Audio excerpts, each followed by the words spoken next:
since we was talking about season 7 of Drag Race. And let's talk about Ginger Minj, who is speaking out about the latest, now that the dust has settled, with Drag Race, and everybody was mad over how the whole show turned out and all this other stuff, and was just big mad over Ginger Minj winning, even though we've always felt like Ginger Minj should be a winner of Drag Race. But I feel like the overall issue that people had is not necessarily at Ginger. Maybe there are some people that just hating on Ginger. And that's for me personally, I'm not. My gripe was the way production was structuring this show and made it so obvious that this show was being heavily produced for a certain way, for the show to steer in a certain direction, so that way a certain queen could win. I'm not discounting Ginger because she is talented. She is funny. But we ain't gonna sit up here and deny the fact that, production, y'all making it so obvious of what y'all was doing. Like, when you watching the show, you're supposed to be entertaining watching the show. You're not supposed to make it obvious that you produce it. To the point where it's like, we could damn near hear y'all being like, make it go this way. That's what it felt like. Like, y'all had the damn bullhorn and stuff go, oh, Sophie Alex Baxter? Wait, hold on. Let me stop reading the comments.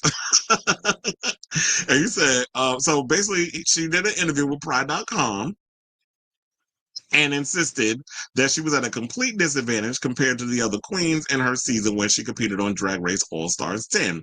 Now that the dust has settled, we should say, Drag Race All-Stars 10 winner Ginger Minj has responded to accusations of favoritism by explaining that she felt that she was at a complete disadvantage by being a fourth-time returnee, saying the following. Now, addressing claims from the fans of RuPaul's Drag Race and other Ru girls that Ginger was favored by production on her winning season, she said, quote, from the moment I was announced on the cast, there were people who created the narrative for themselves that it was favoritism and it was rigged towards me. Continuing, Ginger explained, I felt the complete opposite going in. I felt like I was at a complete disadvantage. I had to pull out all the stops. She also responded to the favoritism claims and said, I don't think that 10 years and 4 seasons later, favoritism would certainly start out of nowhere for me. It's just so wild for me to hear that from other people. Now, here's the thing. Why do I feel like this is like Ginger is a broken record? Because I could have sworn she said this on many other platforms. Like, I feel like she said it to Entertainment Weekly. She said it to many other different people. So why do I feel like you sound like a broken record at this point? Like, maybe some people did feel like, oh, well, everybody might as well go home because we already know they're going to tailor make it for Ginger to win. I didn't hear all of that because I don't be in the Reddit, chat rooms and all these other places just following. I mean, there's no shade to anybody that does that, but I don't have time to be up in here just like following all these discourses. So I don't know what a lot of people will be saying. I go based off of me watching a show and reacting to things as I'm having it presented to me when I'm watching a reality show like RuPaul's Drag Race. And for me, I would have loved to have seen Ginger Minj be a strong contender in a lot of ways. But you cannot sit up here and tell me that during her bracket, they were basically positioning her in a way for her to win challenges. I don't know how and what planet will we looking at Ginger Minj winning a fashion challenge. And that's no shade. I'm just saying. It's like when we look at Ginger Minj, we don't think fashion. We don't think, who was the fashion girls that was on? Miss Fame. Violet Chachki was a fashion girl. When you look at a lot of those type of queens, we're not thinking that when we look at a Ginger Minj. We think she's funny, she has a great personality, she definitely eats when it comes to Snatch Game. Like Snatch Game, we already knew she was going to eat that up. That's just without question. But when it came to some of the other challenges, we kind of sounded like, okay, we see literally y'all trying to make it to a point where her point bracket is so high that they can't pull no kind of stunt because in the past, where it was left up to the queens doing what they want to do on the show, the RuPaul, the producers or whatever didn't like the way things were being spearheaded. For example, the All-Star season where Trixie won.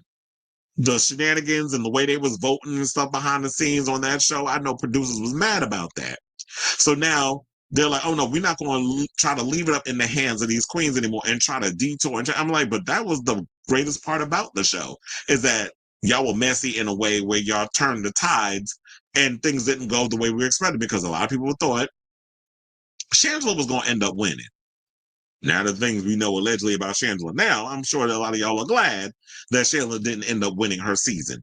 But for the most part, the way the production didn't like the way things were being spearheaded, so that's the way they took it. So I would have liked Ginger to win if it felt authentic to production not trying to interfere so much to where they were trying to steer it in a direction where they wanted her to win. It just didn't feel like it was just a natural thing that was happening. That it felt like y'all were just doing what y'all was doing and y'all was interfering. So uh yeah, what her saying the whole building the narrative themselves, I'm sure there were people that were out there building that narrative. That's not what I took from it. I was just going based over the way the show was, trying to do the situation. And to me, I feel like if it was down to the performances and the final lip sync, George's ate her up in that whole situation. So I would love to see George's win down the road.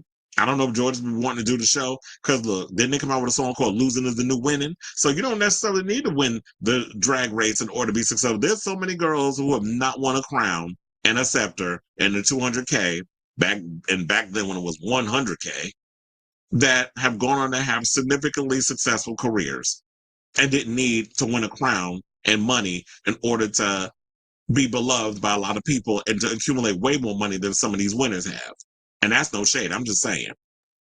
So if you're suffering from a withdrawal of a drag race, and quiet as it's kept, I don't think anybody really is suffering from withdrawals, but I'm just being funny. There are other shows that's going on right now, like Drag Race UK versus the World. Third season is coming up. Don't know when. I think they just dropped. Didn't they just drop a teaser of UK? I think they just dropped a teaser for that, if I'm not mistaken. Slayton Royale is currently airing. It just premiered last week. We have, like I said, Drag Race UK versus the World third season is coming. Drag Race France is currently airing. And there's rumors floating around about the All Stars 11 cast. And we just had somebody that was, Onyx in the comments, even though I don't think they put it in because I can't see if they did, but revealed that they already the rumors are floating around about who's going to be the guest celebrity judge for season 18 of Drag Race, and then All Stars 11. The rumors are going around about which queens are on the show. That leaked a while ago, so there's plenty enough to go around for y'all. But in the meantime, I definitely want to hear from y'all. What do you guys think of this story in regards to what Ginger Minj had to say? I'm sure there are people out there that felt like, oh, well, she was at a complete advantage because she's Ginger Minj. But I'm like, she's been pounding the pavement and doing the thing post, Drag Race season 7 for years. So we know that she's an iconic girl and she definitely does what needs to be done. But for the most part, in regards to this whole situation, I do feel like production meddled a little too much and just pretty much pissed all over it feeling like a natural, well-deserved win for Ginger because, like I said, production was busy meddling in the situation when they should have just did what they did without making it so obvious that they were producing. So let me know what you guys think of this story in the comments down below.